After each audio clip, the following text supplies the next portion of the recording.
Hello, on this video I'm going to show you how to use the Linux proc file system, which is based on memory.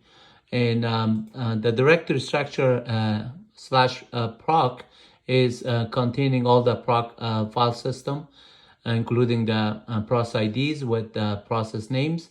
And if I just run these two commands here, and the second one is just going to give me an echo line, so it is a space here. And then now I'm going to just comment these other lines, since we already know the detail of these lines here. And then the grep line 3 numbers is just showing process ID with meminfo.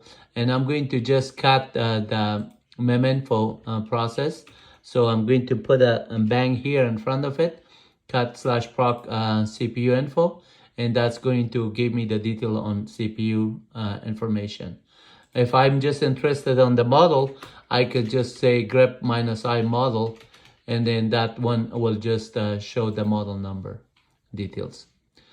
And then thanks for watching. I hope you enjoy these sort of videos, and please subscribe to our channel, My Web University Free Educational Videos. Thanks.